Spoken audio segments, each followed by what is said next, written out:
December 21, 1945, early afternoon, Washington, D.C. The corridors of the War Department are quiet in that peculiar post-war way. Files boxed, maps coming down, victories already cooling into memory. The message arrives without ceremony, no flourish, no coded drama, just paper and ink, passed hand to hand until it reaches the desk of General of the Army Dwight D. Eisenhower. George S. Patton is dead. Not wounded, not recovering, dead. For a moment, Eisenhower does not speak. Those closest to him later recall the pause, not long, but heavy, the kind of silence that settles when a chapter closes, whether anyone is ready or not. Patton had survived North Africa, Sicily, France, the Ardennes. He had survived his enemies, his critics, and more than once his own mouth. And now, after the war, after the guns had gone quiet, it was a traffic accident on a German road that ended him. Eisenhower removes his glasses. You can almost hear the building breathe. Somewhere, typewriters continue. Somewhere else, an aide waits for instructions that do not come. Patton was not an easy subordinate.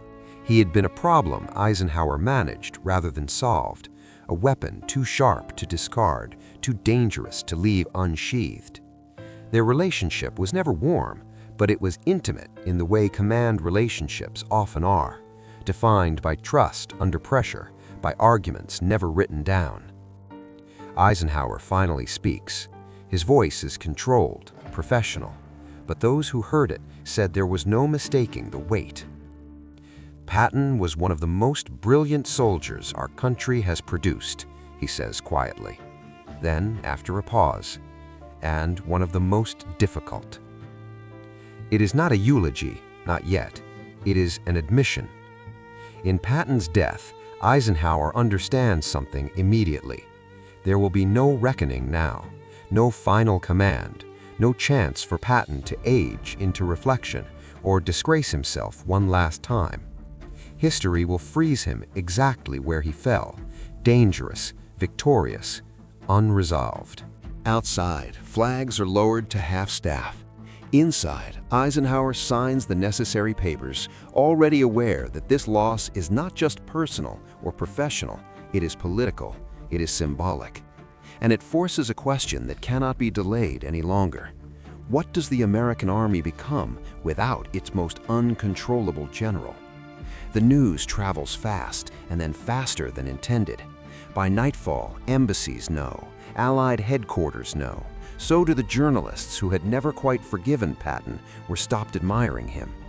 In Europe, where the rubble is still warm, officers read the cable twice. Some shake their heads, some nod, as if the ending makes sense. Eisenhower does not leave his office early. Patton's death creates a vacuum that is not tactical, but psychological. He was a constant, a pressure point, a man whose presence forced decisions simply by existing. Without him, the command suddenly feels quieter, safer, and more exposed. For years, Eisenhower had balanced Patton against the alliance itself. British commanders distrusted him. Soviet officials loathed him. His contempt for politics was not subtle. His comments about the post-war order, about Russia, about occupation, about unfinished business had already made Washington nervous. Patton had spoken too freely at a time when words mattered more than tanks. Eisenhower knew this. He had defended Patton publicly and restrained him privately, reassigned him, sidelined him, brought him back when results were needed. It was a calculus born of war, not friendship. Now that calculus is gone. In London, one British officer is reported to have said, "The war ended twice this week." In Moscow, there is no official statement, only silence. That silence is noted. Eisenhower drafts a formal tribute. It is careful. It praises Patton's battlefield genius, his relentless drive, his ability to inspire fear and loyalty in equal measure. It avoids the scandals, the slaps, the speeches that rattled diplomats. But in his personal notes, Eisenhower is more direct. He was hard to manage, he writes, but harder to replace. The truth is uncomfortable. Patton represented a version of American power that no longer fit the moment. Too fast, too blunt, too certain that victory justified the method. In a world shifting toward negotiations, conferences, and spheres of influence, Patton's instincts felt dangerous. And yet, Eisenhower understands something else, too. Patton had seen what was coming.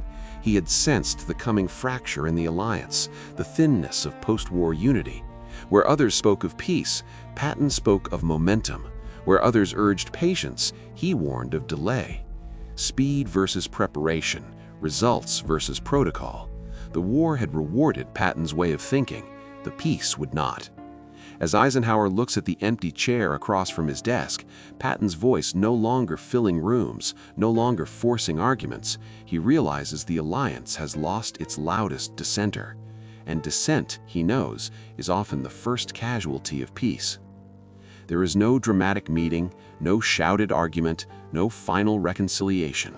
What remains of Patton now are fragments, statements, marginal notes, memories passed quietly between officers who had learned when to listen and when to pretend they hadn't heard. Eisenhower revisits them in the days after the funeral. Patton had been furious in his final months, furious at denazification policies he saw as naive, furious at restrictions placed on German administrators while Soviet authority hardened in the East.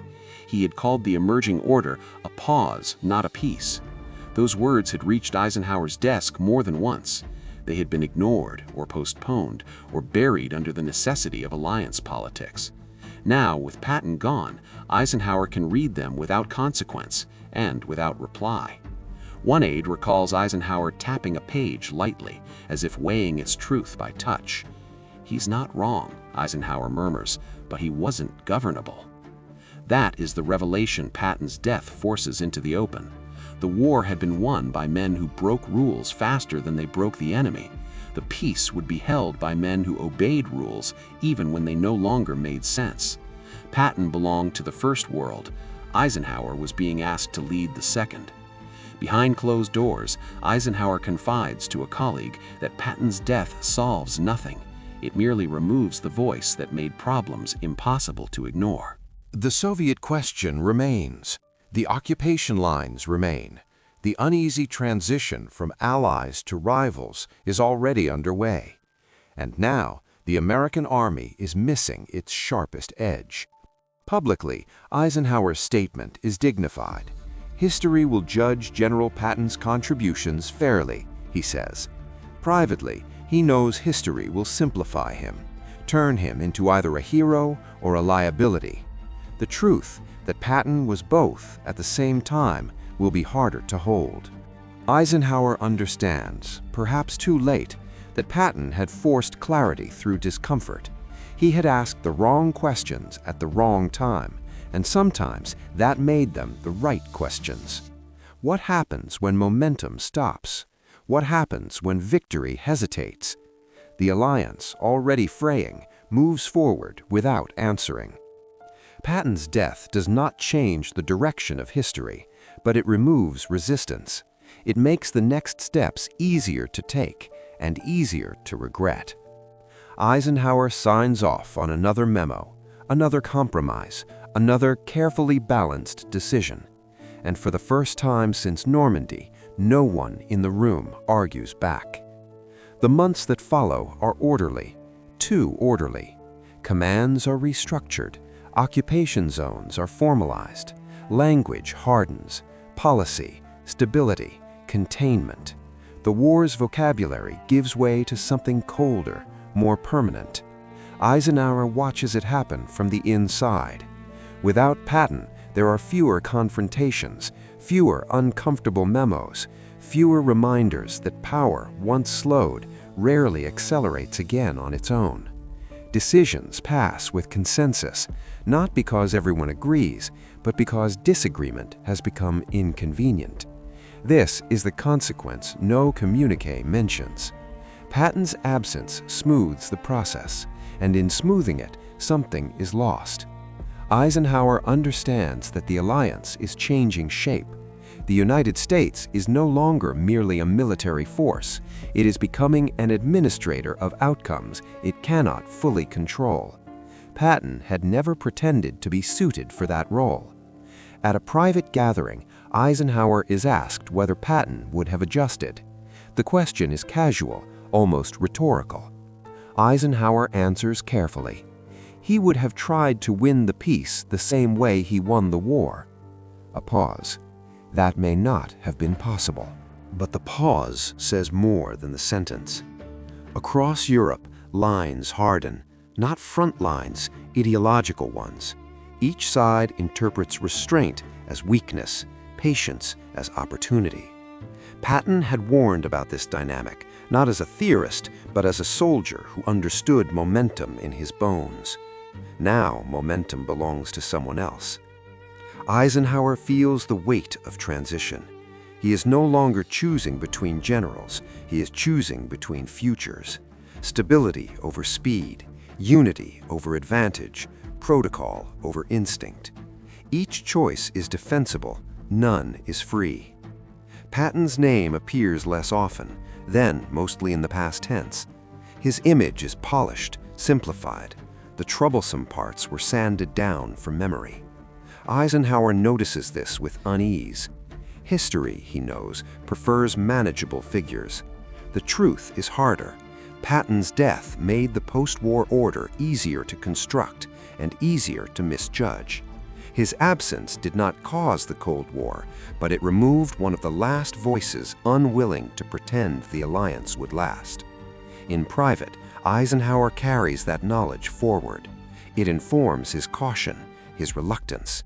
His understanding is that leadership after victory is a different kind of burden.